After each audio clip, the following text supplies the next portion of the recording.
Ah! Aduh. Bella. Tak boleh nampak lah. Kenapa muka ni? Main-main je. Ya Allah, relax lah. Tak boleh main-main prank macam ni. Jatuh macam tu orang, tahu tak? Jadi apa apa kat muka ni? Pakai hati you. Adalah. Ini apa G2G. G2G? Ha. Good to know. Good to know. Good to go. Good to go pun boleh tak? Dia glad to glow. Tapi kan benda ni sebenarnya dia bukan untuk muka je tau.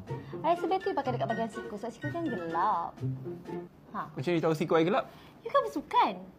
Okay. So you pernah nampak banyak kali lah siku. Benar. So bila you tengok air, you tidak tengok fokus muka, you tengok siku. Tak, I kurang selesa. Macam kat tempat tu you kena pakai macam biar dia hilang lah gelap tu. Sebab you bersihkan lah, kesian.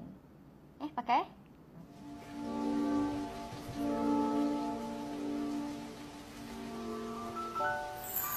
Wow, terus jadi oppa Korea.